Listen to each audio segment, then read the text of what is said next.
Assalamualaikum warahmatullahi wabarakatuh.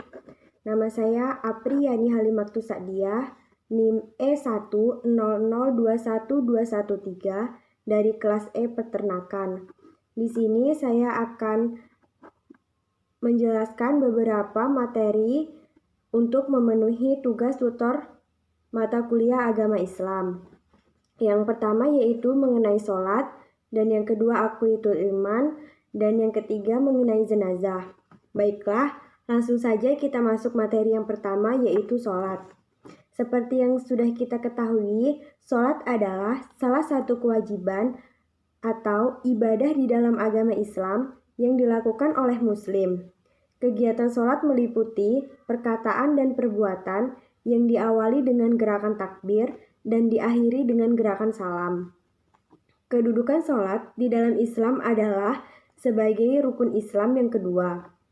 Sholat itu sendiri terdiri dari sholat subuh, yaitu 2 rakaat, sholat duhur 4 rakaat, sholat asar 4 rakaat, sholat maghrib 3 rakaat, dan sholat isya 4 rakaat.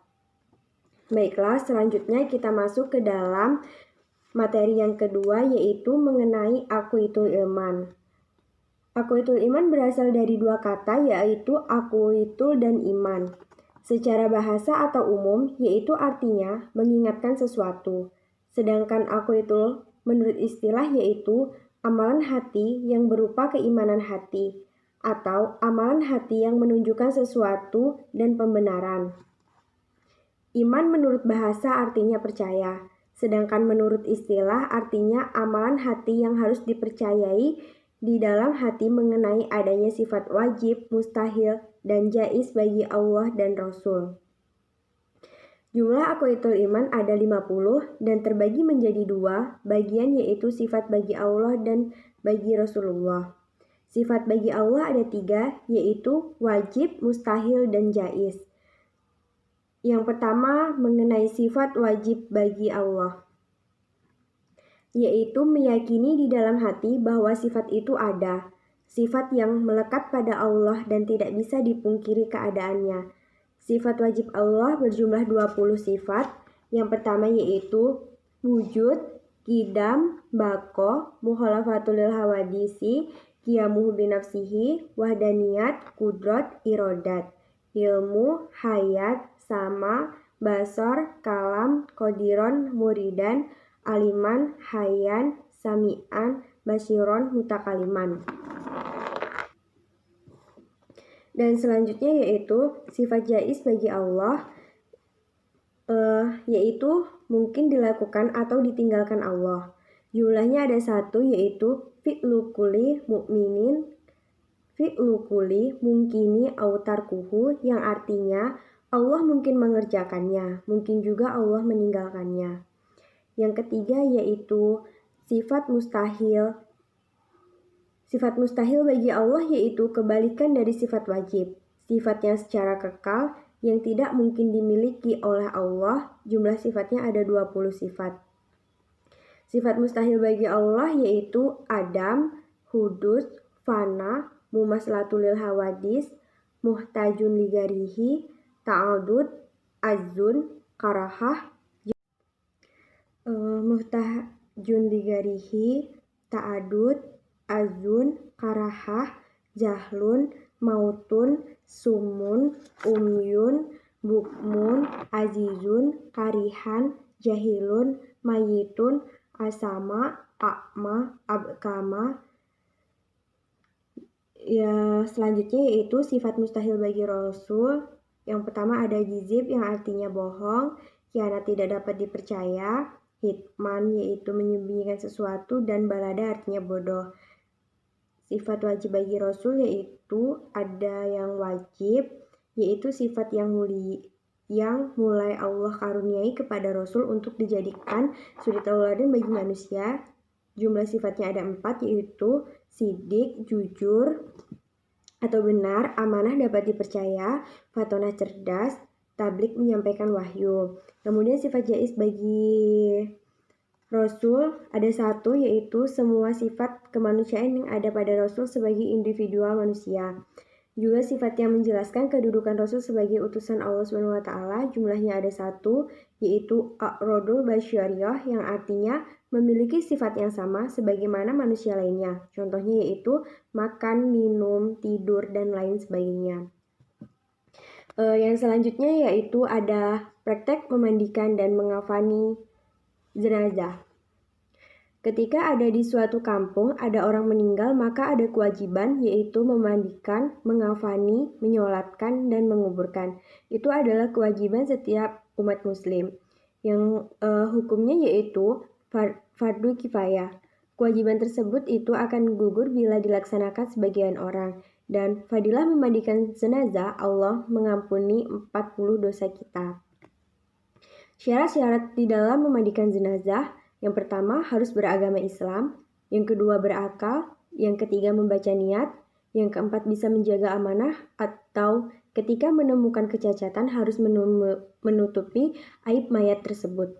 Yang selanjutnya yaitu syarat-syarat yang wajib dimandikan, yaitu jenazah orang muslim, tidak wajib memandikan bayi yang keguguran, kemudian jenazah bukan mati syahid. Jika ada tidak ada kewajiban tersebut.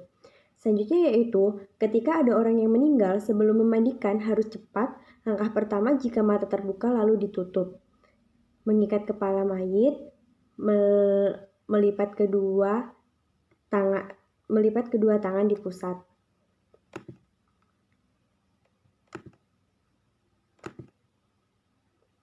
Kemudian mengikat kepala mayit, melipat kedua tangan di pusar, mengikat persendian atau lutut, dan mengikat kedua ibu jari atau jempol. Selanjutnya yaitu perlengkapan memandikan jenazah. Perlengkapan memandikan jenazah itu sendiri yaitu yang pertama, ember 3 buah yang berisi air bersih mutlak atau air yang disucikan, kemudian air sabun, yang ketiga yaitu air kapur barus. Alat yang selanjutnya yaitu gayung, kain untuk perempuan, untuk penutup bagi perempuan, dan sarung untuk penutup bagi laki-laki. Selanjutnya yaitu sarung tangan, masker, jeruk purut untuk melunakkan persendian mayit. Dan yang selanjutnya yaitu jika alatnya sudah disiapkan, selanjutnya membawa jenazah ke tempat pemandian. Orang yang memandikan jenazah itu sendiri ada 4 orang. Yang pertama orang yang menyirami, memandikan, dan 2 orang membantu. Pembagian air untuk memandikan jenazah itu ada 2. Yang pertama yaitu air alkohol, air yang kurang 2 kulah. Ukurannya yaitu 60 x 60 cm, dan yang kedua yaitu air akbar. Tata cara memandikan jenazah. Tata cara memandikan jenazah. Yang pertama, siram seluruh anggota tubuh mayit, kepala, ujung kaki. Kemudian membaca niat. Siraman pertama dengan niat, setelah wudhu baru niat. Biasanya digunakan siraman wudhu niat. Kemudian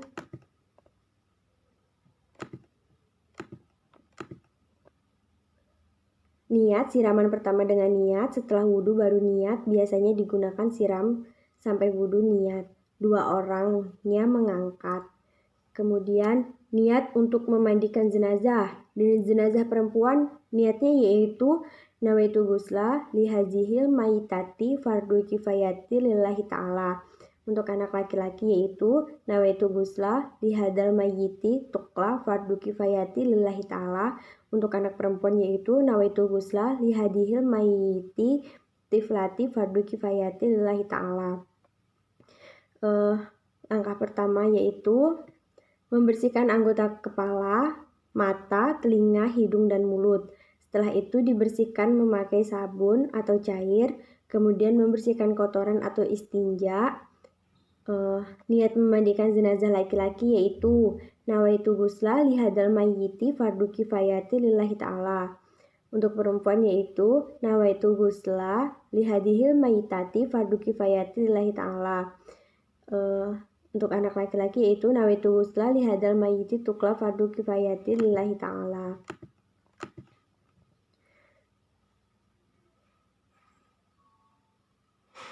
Untuk anak perempuan yaitu nawaitu ghusla lihadihil maitati tiflati fardu kifayati lillahi ta'ala.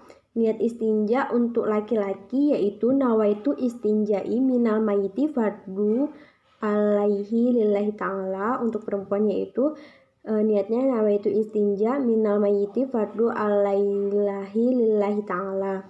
Untuk mewudukan mayat itu sendiri, untuk laki-laki niatnya yaitu nawaitu wudu'a lihadal mayiti lillahi ta'ala. Untuk perempuan yaitu nawaitu wudu'a lihadihil mayitati lillahi ta'ala. Untuk anak laki-laki yaitu nawaitu wudu'a lihadal mayiti kifli lillahi ta'ala. Untuk anak perempuan yaitu nawaitu wudu'a lihadihil mayitati tiflati lillahi ta'ala. Baiklah, sekian penjelasan dari saya mengenai sholat, kemudian aqwaitul iman, dan mengenai jenazah. Jika banyak kesalahan dan kekurangan dalam saya menjelaskan mengenai materi tersebut, saya mohon maaf yang sebesar-besarnya. Saya akhiri dengan wabillahi taufiq wal hidayah. Wassalamualaikum warahmatullahi wabarakatuh.